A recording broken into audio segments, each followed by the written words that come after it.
Get ready for the absolute latest in the world of mixed martial arts, where the intensity never drops and the headlines keep moving fast. We are kicking things off with the fallout from UFC 327, where Johnny Walker is finally speaking out after his tough outing in Miami. Walker has released a candid statement, admitting he is deeply disappointed with his performance against Dominick Reyes after a crowd that was clearly frustrated with the pace of the action. He is already looking ahead to his next move, which might involve a jump to the heavyweight division as he works to refine his skills and get back in the win column.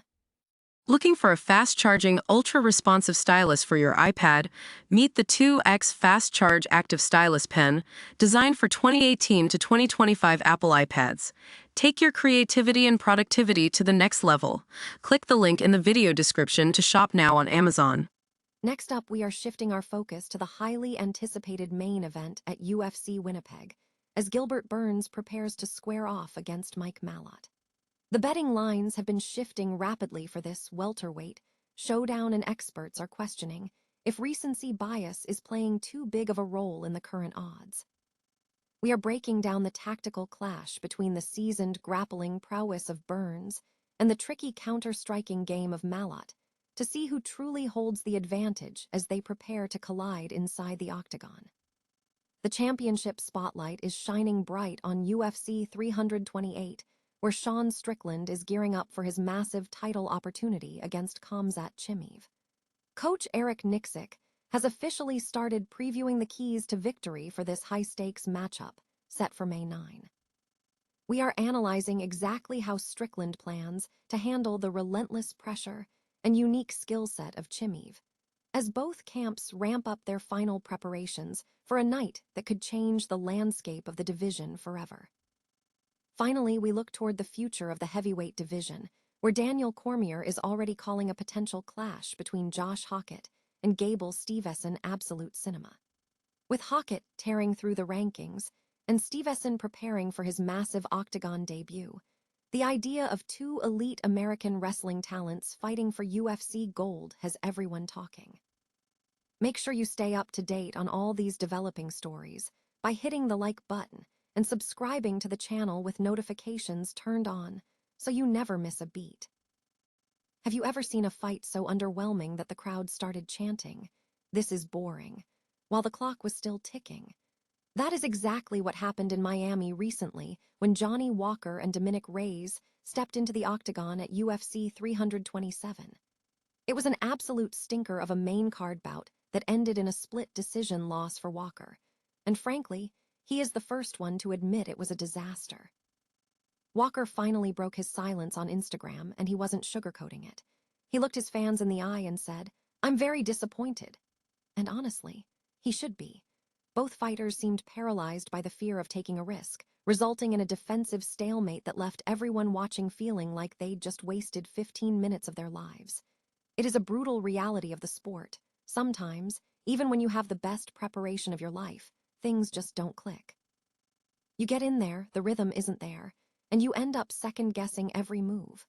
Walker mentioned he is planning to take a week to let a swollen foot heal before diving back into the grind, but the big question now is his weight class. He's hinted at a potential move to heavyweight, which might be exactly the reset he needs to get his spark back. With a record of just one win in his last 5 outings, the pressure is mounting for the veteran. Is a jump to heavyweight the answer to his inconsistency, or is he just looking for a fresh start? I want to hear your take. Does Johnny Walker have what it takes to climb back into title contention, or has his time as a top-tier contender come and gone? Let me know in the comments below. If you want to stay ahead of all the chaos in the UFC, make sure you hit that subscribe button and turn on notifications. At the end of the day, MMA is about the finish, and if you aren't fighting to win, you're just taking up space. Ever felt like the betting markets were just guessing? Well, grab your seats, because we are heading to Winnipeg for a welterweight main event that has everyone talking. Gilbert Burns is stepping back into the fire against the surging Mike Malott, and if you listen to the odds makers, this one is a done deal for the Canadian. But is it really? Let's break it down. Gilbert Burns is a veteran's veteran. He's evolved from a pure grappler into a guy who can genuinely hurt you with that heavy rear right hook. He's tactical, he's aggressive, and he's dangerous. On the other side, you've got Mike Malott, a thinking man's fighter who loves to punch off his kicks and keeps things technical. But here's the catch.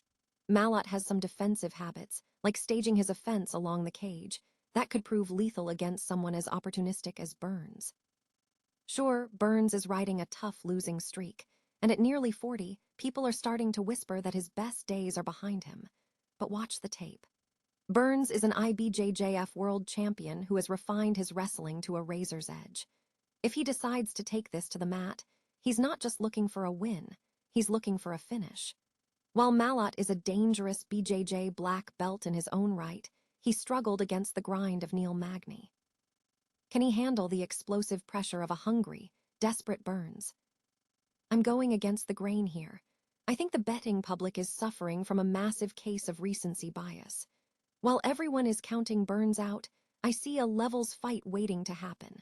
I'm calling a bounce-back performance for the Brazilian. I've got Burns taking this one inside the distance via a stoppage. Make sure to catch the main event around 10:15 p.m. ET on Paramount+.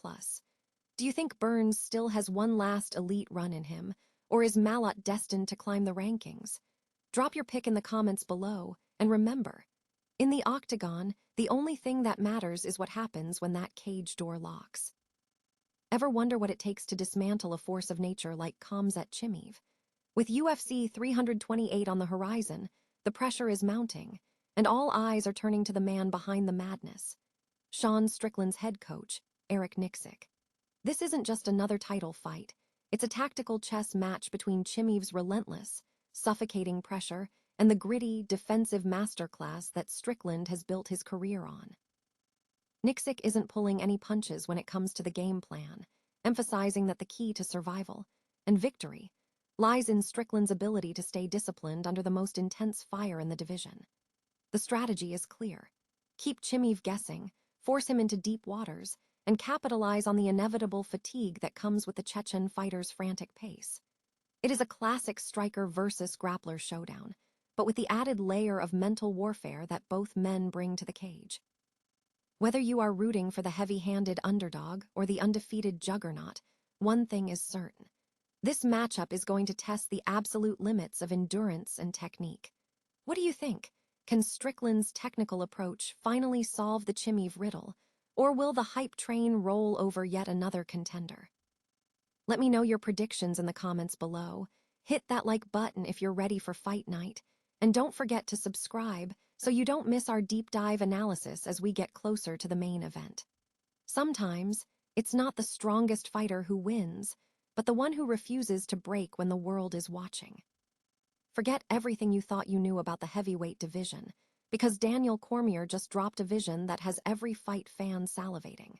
We've been waiting for a new generation of American wrestling giants to take over, and according to DC, the future isn't just bright, it's absolute cinema.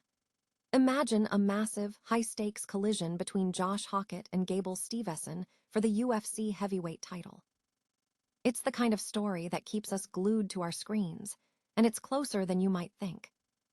Hokit has been on a tear, going from a newcomer to a top-5 ranked monster in just 3 fights. That recent war against Curtis Blades, that wasn't just a win. That was a statement that he's here to stay, and he's already jumping back into the fire against Derek Lewis this June. But then you look at the other side of the coin, Gable Steveson. We are talking about an Olympic gold medalist and an NCAA champion walking into the octagon this July, with the kind of hype that only comes around once in a decade. Cormier, who knows a thing or two about dominating the heavyweight class, thinks these two represent the resurgence we've been begging for. He's comparing their rapid trajectories, noting that when you have that level of wrestling pedigree combined with elite athleticism, the sky is the limit. And let's be honest, Hokit knows how to lean into the villain role. He's polarizing, he's loud, and he's exactly the kind of antagonist the sport thrives on. As Cormier put it, as long as people aren't indifferent, you're doing your job. Whether you love his antics or love to hate them, you cannot deny the results. So, tell me in the comments, if these two undefeated phenoms eventually collide for the throne, who are you betting on? And if you enjoyed this deep dive into the future of the UFC, Smash that like button and subscribe for more Fight Night breakdowns. The heavyweight division is finally coming back to life, and honestly, I wouldn't want to miss a single second of the ride.